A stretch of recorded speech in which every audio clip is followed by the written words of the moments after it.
Hello again, collectors. So you can see a shipment came in. I didn't bother videoing the unboxing of it because I actually did that previously with this same seller. The seller is on eBay, and the person is called human_go. And just thought I'd show these off again just to see, basically if they were packed well. And they were, just like before. So obviously some of them have boxes, but the ones that are loose, like this is totally loose. There isn't even a Kyosho blister, but the person put it in this different case, I guess, and then kept the model from rattling around around with some additional plastic. Or these blisters, some additional tape. So that's even better than what Kyosho does. So, anyways, just thought I'd throw it out there. I've had some instances where some packaging literally was just in a bag, and it was almost a disaster. But anyways, it's also a preview of what's to come later on. There's going to be a couple Ferraris, of course, an Alfa, and then this interesting one, hint hint. So I'll save those for another day because I want to separate all my videos out for posterity. If you want to find one of these in 5 years, you don't have to try to find one car in a big bulk unboxing, right? So we're going to talk about this one here. This is a model made by a company called CM's, CM apostrophe S, and CM's is out of business. They went under. I don't know when they went under. Off recollection, I don't even know when they started, really, when they were selling these things, because I'm pretty new to collecting 1/64 scale diecast. So I actually have another CM's of a Stratos, but this one's a little bit different, so I decided to get this one also because I just love the Stratos. It's the first purpose-built rally car, according to the internet.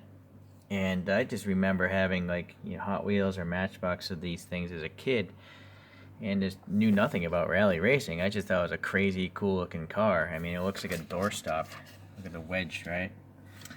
So I'm not gonna really talk about the car itself because back on April 8th, 2021, I talked a lot about the Lancia Stratos in a different video review. So if you want to learn about the car, maybe you want to just search for Stratos in my channel, and you'll find that video. So just to let you know here, though, this is an antenna I'm going to have to insert into the top hole there. It's just a friction fit from my experience. It's it's nothing hard to do. Okay, so one thing I did talk about in that last video review is why does the Stratos have these two different length exhaust pipes? And I should have thought of this before, but I'm kind of a moron, so I didn't.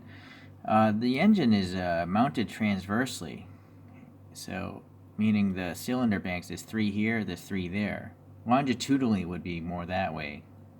Okay, so they do that because it's compact. If you have a longitudinal engine, it tends to make the car longer. But transversely, the car can be shorter, and if you look at this thing, it's a pretty stubby vehicle, right? So, but when you have an engine with 2 different cylinder banks, you want to have equal back pressure for those exhaust gases to go out. So you want to balance or tune the actual back pressure.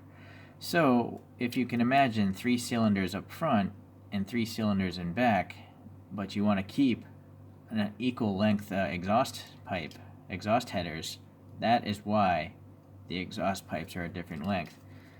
So one would assume, this is coming from the front end of the car. The front 3 cylinders here, and then the back 3 cylinders, maybe it snakes back around or something. So basically the exhaust pipes are the same length. So that is the explanation as to why a Stratos has these unequal length exhaust pipes. Hopefully that makes sense to you. Okay, so we're going to start on the bottom, so that'll be different. CM's does nothing about branding. We don't know who made this, don't know what the car is, no text, whatever. So you got nice treaded tires though, and very staggered, right? This is a rear-wheel drive car. It's not 4-wheel drive. Okay, it is press fit together, so could be a problem if the car you need to repair it or do a wheel swap. That would be an issue. Decent detail, I guess. Alright, let's go to the back here. So CM's historically has correct license plates, so I'm pretty sure that's the actual license plate from this car that raced. Nice plastic tail lights, and then those thin separate pieces, it seems. Or maybe they're part of the base. No, it seems to be separate because you can see it wobble a little bit. Those mud flaps there. Okay. Then number 14, racing in the Monte Carlo Rally of 1975. So this car won that race back in 1975. The drivers' names were Munari Sandro and Manucci Mario. Oh, okay. Sandro Munari and Mario Manucci. It was listed backwards on Wikipedia. So, good for them. I've never heard of those guys before, but obviously must be good racers. So we got these little things here. I still didn't figure out what those are. Maybe they're quick releases for this engine cover. The printing you can see is really nice. It's all tampo printed. They're not decals, so nothing should crack or flake off in the future.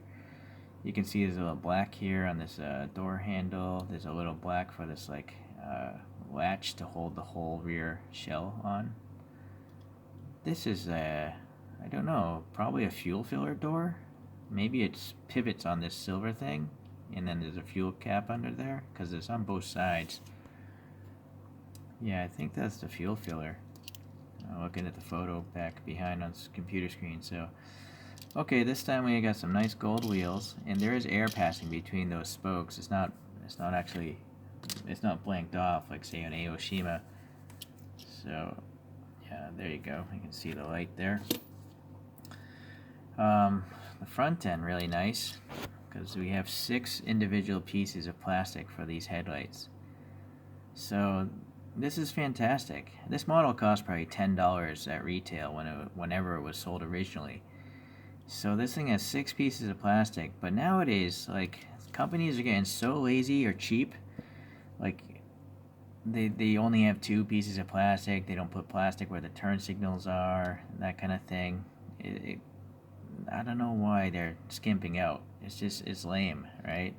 Things should be getting better as time progresses, not worse. Okay, anywho, this thing's got painted turn signals, and I'm not sure what those are. I think they're additional lights, actually. Okay. Alright, so this side here looks pretty much the same as the other side, right? A little orange here and a reflector. It's like an aerodynamic reflector. And then, yeah, that's all the same. There's the Bertone, Styling House Bertone logo there. And then that's front hood. We got some nice drip detail there. Pretty cool. There's a 3-dimensional raised but somewhat lame wiper blade. It's part of the window molding, but it's painted black. But it's kind of like cut off, right? It should have come across more. So that's it's actually not a production problem. It's just the design of the mold was really weird. They just cut it off there for some reason. Maybe it was easier to paint this way. I don't know. This little mirror, unfortunately, there's no reflectivity there, but that's okay. Alright, so yeah, there's the hole I'm going to have to add the antenna in. I don't know, it seems like a really tiny amount of maybe paint bubbling going on there. But pleasantly, the rest of the car looks immaculate. Right? I don't see any gouges or scratches or really bad print work. So, seems like alright. Well, alright. Every time I say it's good, so I find something bad. This is interesting. The green is like running. It's kind of fading off onto the white here. So that was a bad paint app. It's not as bad on this side, but it's just still somewhat there. Okay. Alright, so let's see about the interior. We got some red seat belts, it looks like. I can't really read what's on it though. There's like a yellow block of text. Maybe it's seat belt or something, but I can't tell. But you can see, the straps go down to the cushion. There's the steering wheel there. Unfortunately, the distortion from molded windows, it makes it really tough to see on such shallow windows like this. Yeah, unfortunately, I can't do much better than that. Sorry. Okay. So this little black vent here is painted black. That seems alright. Okay, well anyways, it's a short, quick video because I already talked about this car in depth back on that other review. So let's just compare it to the other one that I have. So I'll pull, where's Mr. Spinny? Mr. Dirt Spins there. So this is a secret chase car. But you'll notice, oh, and this one is from 1977. So it's a little bit more updated. You can tell that it has that crazy ducktail wing and also some sort of aerodynamics or something. I'm not sure what this would be for. Maybe it's a roll bar for a crash, or is it a wing, or both? I'm not really sure. If anyone knows, please leave a comment. So they're significantly different enough that, you know, I'm pretty happy that I actually have both of these now. They both have the Alitalia airline livery. I think I do gravitate more towards this one if I had to pick only one. But I am liking the gold wheels on this one. And there's just something cleaner about it. You know, it's a much cleaner, earlier version. So you'll see on this one I did I installed the antenna. So you'll see it's not bad. It's not hard to do. Okay.